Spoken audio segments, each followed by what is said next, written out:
જય સોમનાથ વિદ્યાર્થી મિત્રો, આજે આપણે ગણિતના દરને ભગાડીને તેને એકદમ પાયાથી શીખવાનું છે. ગણિત એટલે કોઈ મોટી મુસીબત નહીં, પણ આપણી રોજિંદી જિંદગીની રમત છે. ગણિતની પાયાની સમજ, ગણિતના સાદા નિયમો, વિબોધમાસ, અપૂર્ણાંક, વર્ગઘન અને અવનવા માપદંડો મજેદાર વાતોથી શીખીએ. સૌપ્રથમ સરવાળા બાદબાકીનો પાયો. પહેલા નિશાનીઓને સમજીએ. જો તમારી પાસે 10 રૂપિયા હોય ને બીજા 5 મળે તો 15 થાય, એટલે ધન અને ધન, તો જવાબ પણ ધન હોય. પણ જો તમે 2 રૂપિયાનું દેવું કર્યું હોય અને 3 રૂપિયાનું દેવું ફરી કરો તો કુલ 5 રૂપિયાનું દેવું થાય, એટલે નિશાની ઋણ મળે. અને જ્યારે અસમાન ચિહ્નો આવે ત્યારે મોટી સંખ્યાનું જ રાજ ચાલે. જે મોટું હોય તેની નિશાની મૂકવી. જટિલ દાખલાઓમાં વિદ્યાર્થી, જ્યારે તમે જટિલ દાખલાઓમાં ગૂંચવાઓ છો ત્યારે જો બંને નિશાની સેમ તો સરવાળો થાય, અને જો અસમાન ચિહ્નો હોય તો હંમેશા બાદબાકી થાય. આટલું યાદ રાખવું. શૂન્યનો અદ્ભુત નિયમ. શૂન્ય એક એવી રકમ છે જેની કોઈ પણ રાશિ સાથે બાદબાકી કે સરવાળો થાય તો કોઈ જ ફરક પડતો નથી. ઉદાહરણ તરીકે 4 + 0 = 4 અને 4 - 0 તો પણ 4 જ હોય. ગુણાકાર અને ભાગાકારના નિયમો. આપણું પ્રાથમિક સૂત્ર, જ્યારે બંને રાશિઓ સેમ આવે તો જવાબ ધન આવે. ઉદાહરણ 10 × 10 એટલે 100, અને જો -10 ગુણાકારમાં -10 કરો તો પણ જવાબ ધન 100 જ આવે. અને જ્યારે બંને અસમાન હોય, એટલે કે એક ઋણ અને ધન, તો એ બંનેનો ગુણાકાર હોય કે ભાગાકાર, આપણને જવાબ ઋણ જ મળે.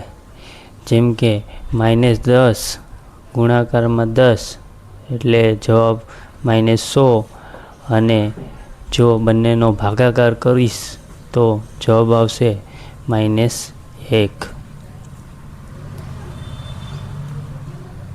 વિદ્યાર્થીઓ, જ્યારે તમારી સામે મોટી પદાવલી આવે ત્યારે વિબોધમાસ નિયમ વાપરવાનો. પણ અહીં સમજો,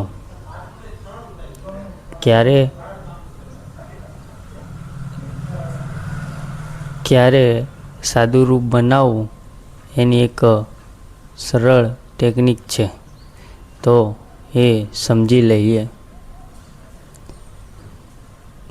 અને બીજું, 1 થી 100 ની વચ્ચે ટોટલ 25 અવિભાજ્ય સંખ્યાઓ આવે છે. ઓકે. વિબોધમાસ નિયમ છે શું? વી એટલે રેખાકૌંસ,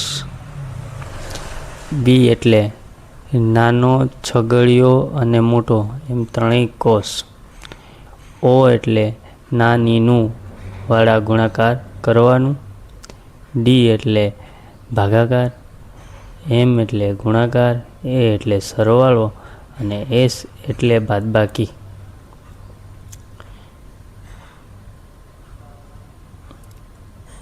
એકવાર રેખા કૌંસનો જવાબ આવી જાય તો કૌંસ તરફ વધવું, પછી ઓ તરફ, પછી ભાગાકાર અને ક્રમશઃ MAS તરફ જવું.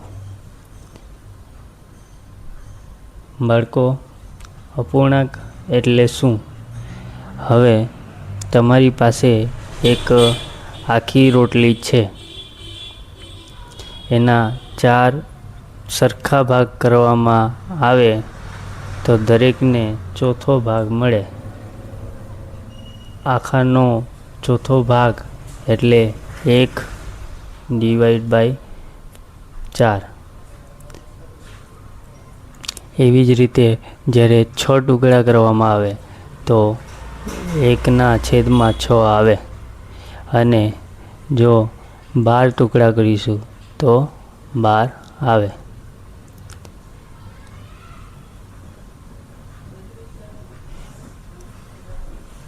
પંચકોણ હોય અને 5 ભાગમાંથી આપણને 2 ભાગ દર્શાવવાના હોય તો 2/5 તરીકે લખાય.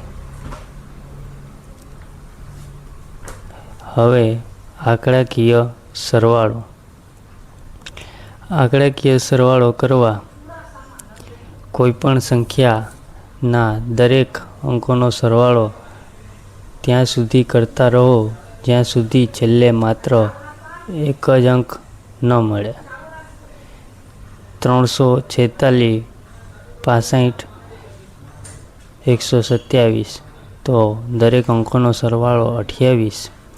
28માં 2 + 8 એટલે 10, અને 10 એટલે 1 + 0 એટલે 1. આમ છેવટે આપણને જાદુઈ અંક 1 એ આંકડાકીય સરવાળો મળશે. 1થી 50ના વર્ગ અને 1થી 25ના ઘન આપણને યાદ રાખવાના હોય છે. કોઈપણ સંખ્યાનો પોતાની જ સાથેનો ગુણાકાર એટલે વર્ગ, અને જો ઘન મેળવવો હોય તો 3 વખત તે જ સંખ્યાનો ગુણાકાર કરવો. આમ વર્ગ વિશે જાણીએ તો 1નો વર્ગ 1, 2નો વર્ગ 4, 5નો વર્ગ એટલે 5 ગુણાકાર 5 એટલે 25. ક્રમશઃ 10, 20, 30 અને 50નો વર્ગ યાદ રાખી લેશું, અને જે બાકીની રાશિ છે તે તેની વચ્ચે જ રહે છે. જ્યારે ઘનની વાત કરીએ તો 1નો ઘન 1, 2નો ઘન 8, 3નો ઘન 27, 5નો ઘન 125, 10નો ઘન 1000 અને 20નો ઘન 8000 આવે છે.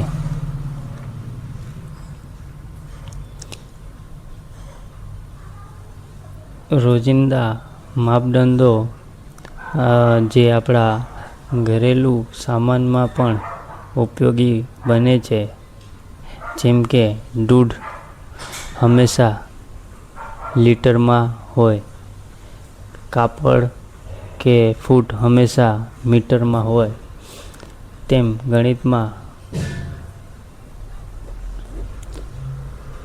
વજન જે શાકભાજી માટે ગ્રામ અને કિલોગ્રામ પણ વપરાય છે. અહીં રોજિંદા જીવનમાં ઉપયોગી માપદંડોનું એક માપમાંથી બીજા માપમાં પુનરાવર્તન આપેલું છે. બરાબર. એમાં 1 ઇંચ એટલે 25.4 મિલીમીટર, 100 કિલોગ્રામ એટલે 1 ક્વિન્ટલ, 100 લીટર એટલે 1 હેક્ટોલીટર. આ સંપૂર્ણ PDF તમને અમારી ટેલિગ્રામ ચેનલ પર મળી રહેશે. કોઈ મૂંઝવણ કે પ્રશ્નો હોય તો તમે કમેન્ટ સેક્શનમાં લખી શકો. સીસીની તૈયારી કરતા બાળકો માટે આપણે સંપૂર્ણ કોર્સ લાવી રહ્યા છીએ. ઓકે, તો આવી રીતે સાથે બન્યા રહો, ગણિત સાથે રમો, શીખો અને આગળ વધો. Thank you.